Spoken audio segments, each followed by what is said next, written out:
Hello दोस्तों, ये है हमारा next tutorial C plus plus का।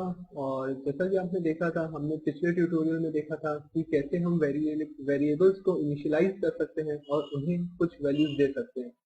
अब इस ट्यूटोरियल में हम देखेंगे कि हम ये जो वेरिएबल्स हैं जैसे कि ए और बी, हम इनकी वैल्यूज कैसे बदल सकते हैं और इनके साथ मैनिपुलेशंस कैसे कर सकते हैं।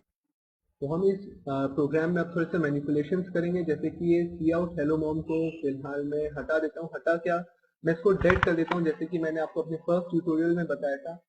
अब मान लीजिए मैंने यहाँ पे लिखा है int a, इसका मतलब है एक a नाम का कंटेनर खोलो 4 बाइट मेमोरी का और उसमें 12 वैल्यू स्टोर करो। उसके बाद सी आउट a करो। इसके पहले मैं एक यहाँ पे बैकस्लैश n लगा देता हूँ ताकि, और ऐसे यहाँ पे इन्वर्टेड कॉमा क्लोज, ताकि ये नई लाइन पे अब यहाँ पे a प्रिंट होगा। अब मैं आपको एक चीज करके दिखाता हूँ। मैं फिर से लिखता हूँ a is equal to a plus 1। अब इसमें क्या होगा, इस स्टेटमेंट का ये मतलब है कि जो वैल्यू है a, जो फिलहाल थी 12, उसमें एक ऐड करो, मतलब a की वैल्यू हो जाएगी अब 13 और वापस इसको a में स्टोर कर दो। अगर मैं इसके बाद इसको फिर से दोबारा से सी आउट करवाता हूँ तो आप देखेंगे कि a की वैल्यू 13 प्रिंट होगी। मैं इसको जल्दी से एग्जीक्यूट करता हूँ। Come on, execute execute.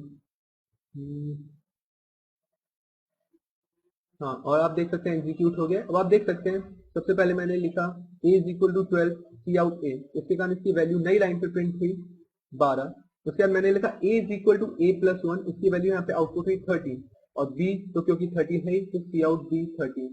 और उसके बाद मैंने लिखा था यहाँ पे a प्लस बी, क्योंकि इन्वर्टेड कॉमा में है इसलिए यहाँ पे as it is a plus B print हुआ। थोड़ा आउटपुट अच्छे फॉर्मेट में आता है और उसका आंसर था 0, because a minus B obviously 13, 13 minus 13 sorry is 0। तो हम इसको अभी बंद करते हैं।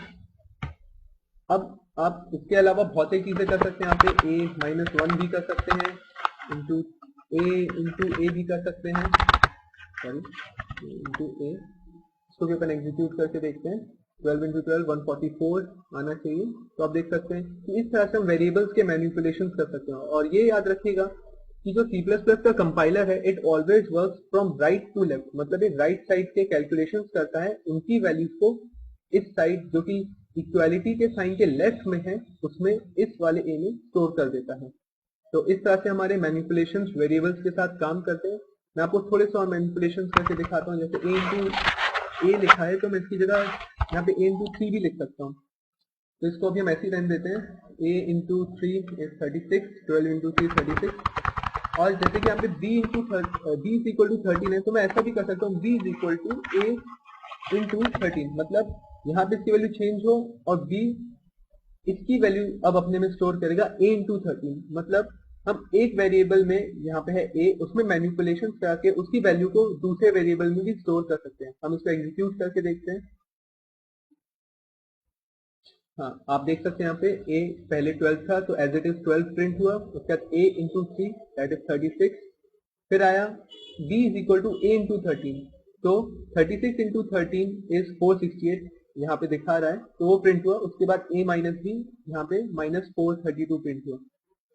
इसी तरह आप int a जो कि एक इंटीग्रल वैल्यू है, इसकी जगह आप दूसरे वेरिएबल्स भी ले सकते हैं, जैसे कि फ्लोट। मैं आपको करके दिखाता हूँ।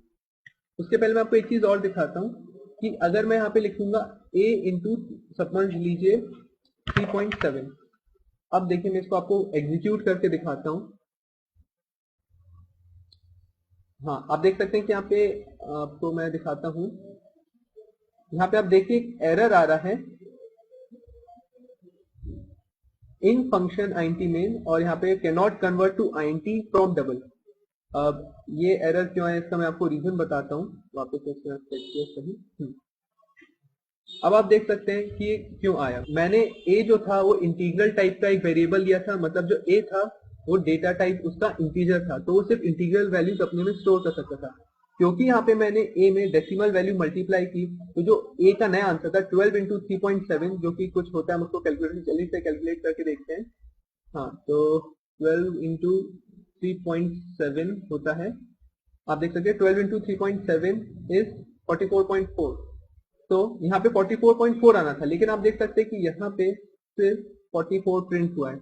0.4 कहाँ गया, क्योंकि इंटीग्रल वैल्यू टाइप का था a, तो 12 में 3.7 का मल्टीप्लीकेशन करने से आया 44.4, उसमें से उसने सिर्फ इंटीग्रल पार्ट जो था 44, उसको उसने प्रिंट कर दिया, 0.4 को उसने डेप्रीकेट या रिमूव कर दिया क्योंकि ए सिर्फ इंटीग्रल टाइप का था। अगर मान लीजिए मैं पूरी वैल्यू चाहता हूं तो यहाँ पे आईएनटी की जगह फ्लोट लिख सकता हूँ। तो यहाँ पे फ्लोट अगर मैं लिखूंगा, अब आप देखिएगा आंसर क्या आता है। हाँ, इस बार आप देख सकते हैं कि आंसर में 44.4 पूरी डेसिमल वैल्यू के साथ आया है क्योंकि मैंने फ्लोट लिया है। अब फ्लोट ऐसा डेटा टाइप है जिसकी रेंज इंटीजर से ज्यादा होती है, ये अपने में डेसिमल वैल्यूज भी स्टोर कर सकता है। फ्लोट के अलावा और बहुत सारे भी डेटा टाइप्स होते हैं जैसे कि डबल, लॉन्ग एक्सेट्रा एक्सेट्रा, काफी सारे होते हैं वो जो कि हम बाद में आगे अपने प्रोग्राम्स में देखेंगे। तो फिलहाल मैनिपुलेशन ऑफ वेरिएबल्स में मैंने आपको बताया कि कैसे हम वेरिएबल्स को चेंज कर सकते हैं और उनमें डेसिमल वैल्यूज मल्टीप्लिकेशन करेंगे। अगर इंटीग्रल किसी वेरिएबल में तो क्या आंसर आएगा, और अगर हमको पूरी डेसिमल वैल्यू देखनी है तो हमको किस तरह का डेटा टाइप लेना होगा। तो फिलहाल इस ट्यूटोरियल में इतना ही। आप नेक्स्ट ट्यूटोरियल में जुड़े रहिए।